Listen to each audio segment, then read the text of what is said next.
Good morning to all of you and welcome to your channel GK facts में। दोस्तों आज की date है 27 जनवरी और जानेंगे 27 जनवरी से द हिंदू की vocabulary which is important for all competitive examination.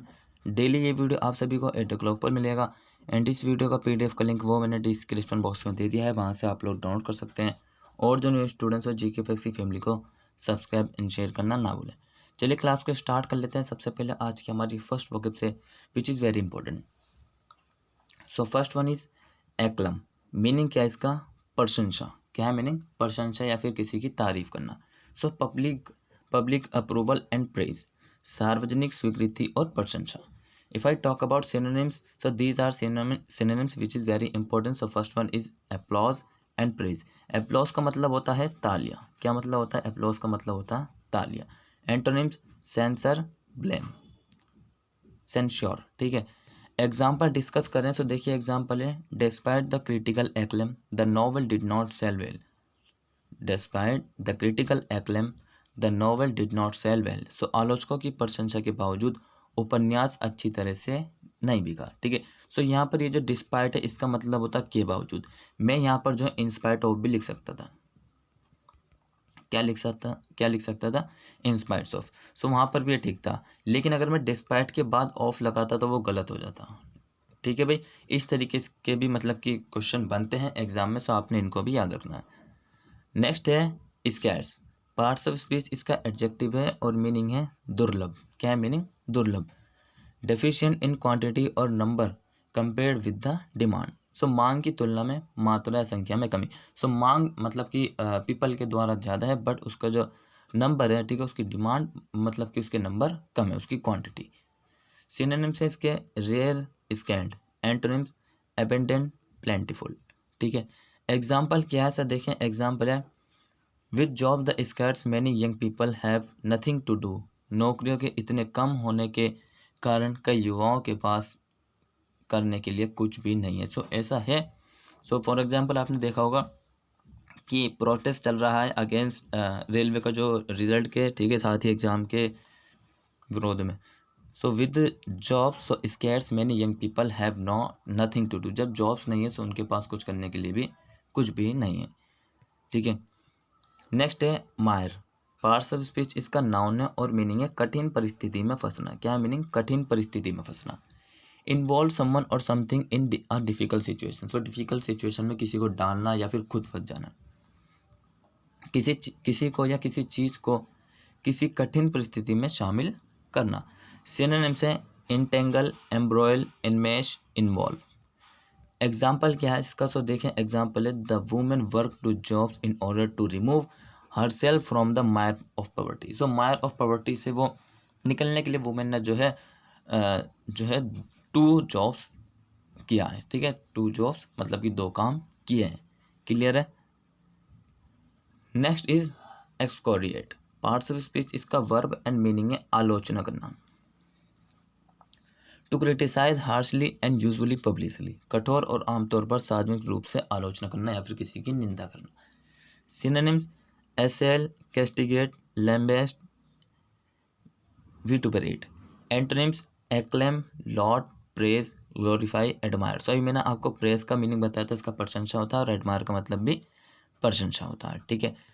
Example क्या है? सो देखें एग्जाम्पल है द स्टर्न जज will excoriate the behaviour of the repeat offender by sentencing him to 30 years in prison। So कठोर न्यायाधीश दोहराने वाले अपराधी के व्यवहार को 30 साल की जेल की सजा सुनाएगा। कठोर न्यायाधीश दोहराने वाले अपराधी के उसके जो बिहेवियर है उसी के चलते 30 साल की जेल की सजा सुनाएगा। ठीक है। Next is proffer. Parts of speech इसका वर्ब है और मीनिंग है निवेदन करना।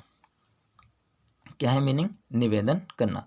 टू पुट बिफोर अनदर और फॉर एक्सेप्टेंस और कंसिडरेशन।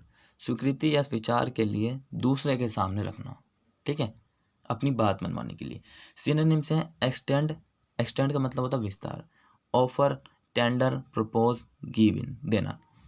सिन एंटोनिम्स डिक्लाइन, डिनाई, डिसअलो, डिसअप्रूव। ये सभी नेगेटिव सेंस है, मतलब कि किसी ने आपको नाराज मतलब कि मना कर दिया। ठीक है। डिक्लाइन डिनाई कर दिया, परमिशन नहीं दिया। एग्जाम्पल नेक्स्ट देखें। So she said proffering a plate, उसने थाली बजाते हुए कहा। ठीक है। एंड नेक्स्ट है ऑक्सीमोरन, और मीनिंग इसका क्या है? ऑक्सीमोरन का मीनिंग है विरोधाभास। क्या है मीनिंग इसका? विरोधाभास। Two words use together that have or seem to have opposite meaning. So मतलब कि एक वर्ड के मतलब कि एक साथ इस्तेमाल होने वाले दो शब्द हैं, ये इसके विपरीत अपोजिट मीनिंग है। सिनोनिम्स है एडम्ब्रेशन, एलिगोरी, एंटोनिम्स ट्रूथ, ऑनेस्टी, सच और ईमानदार। ठीक है। अब एग्जाम्पल क्या है? सो देखें, एग्जाम्पल है the term constitutionally democracy can be interrupted as either an oxymoron or a tautology. सो संवैधानिक लोकतंत्र शब्द की व्याख्या या तो एक ऑक्सीमोरन या एक तनातनी के रूप में की जा सकती है।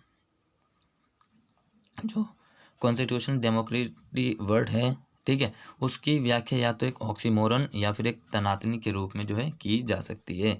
आई होप आप सभी को समझ में आ रहा होगा। अगर आपको कोई भी डाउट्स हो किसी भी वोकेब से लेके या फिर किसी भी क्लास से लेके, सो आप मुझे कमेंट बॉक्स में कमेंट करके बता सकते हैं।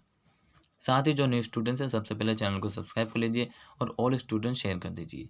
सो नेक्स्ट इज एग्जर्बेट, मीनिंग है इसका खराब। क्या है मीनिंग? खराब। टू मेक वर्स और इंक्रीज द सेवरिटी ऑफ, कि गंभीरता को बदतर बनाने या बढ़ाने के लिए, मतलब कि गंभीरता है उसके बावजूद उसको बदतर बनाने या फिर बढ़ाने के लिए। सिनोनिम्स है aggravate, annoy, antonyms calm, soothe. ठीक है। अब देखें एग्जाम्पल क्या है। एग्जाम्पल है the doctor told me not to run as it can exacerbate my knee injury. So doctor ने कहा है कि मुझे दौड़ना नहीं है, डॉक्टर ने कहा है, क्योंकि उसके जो मतलब पैर में घुटने की चोट बढ़ सकती है, उसकी नी इंजरी बढ़ सकती है। ठीक है भाई। नेक्स्ट इज ओवरलुक, मीनिंग है इसका अनदेखी करना, किसी को इग्नोर करना। ठीक है, देख के उसको अपनी नज़रों को मतलब कि हटा लेना। टू फेल टू नोटिस और कंसिडर समथिंग और समवन, किसी चीज़ या किसी चीज़ को नोटिस करने या उस पर विचार करने में विफल होना। ठीक है।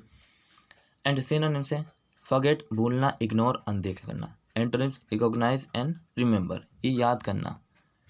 एग्जाम्पल क्या है? सो देखिए एग्जाम्पल है I think there is one key fact that you have overlook, मुझे लगता है कि एक महत्वपूर्ण तथ्य है जिसे आपने अनदेखा कर दिया। I think there is one key fact that you have overlook, so मुझे लगता है कि एक महत्वपूर्ण तथ्य है जिसे आपने अनदेखा कर दिया। ठीक है। And next is resumption, parts of speech, noun है और मीनिंग क्या? पुनरारंभ, बिगिनिंग, अगेन और रेज्यूम, फिर से शुरू करना या फिर से शुरू करना, दोनों के मीनिंग सेम है। सिनोनिम से रिकमेंसमेंट। अब एग्जाम्पल डिस्कस करने से इसका एंटोनिम से नहीं है। This move would likely spark a resumption of last year's street protest, ये कदम संभवत पिछले साल के सड़क विरोधों को फिर से शुरू करेगा। क्या करेगा? This move would likely spark a resumption of last year's street protest. So ये कदम संभवत पिछले साल के सड़क विरोधों को फिर से शुरू करेगा। आई होप आप सभी को समझ में आ रहा होगा जो भी मैंने आपको बताया। ये रिजम्पशन का भी और जितने भी बताए हैं उन सभी वो सब इम्पोर्टेंट है आप सबके एग्जाम पॉइंट ऑफ व्यू से। ठीक है। सो डेली भाई बोलिए और साथ ही जो इनको ट्राई करिए लिखने का। ठीक है। सो आज का जो आपका वोकेब का क्लास है वो यहीं कंप्लीट होता है। आई होप आप सबका क्लास अच्छा लगा। अगर आपको क्लास अच्छा लगा तो चैनल को लाइक करना ना भूलें, साथ ही सब्सक्राइब करिए, बेल आइकन प्रेस करना ना भूलें, शेयर करें और कमेंट बॉक्स में कमेंट करके जरूर बताएं। और मिलते रहेंगे इसी तरीके से जीके फैक्सी फैमिली में। Till then take care, all the best, have a nice day, thank you for watching this video all of you.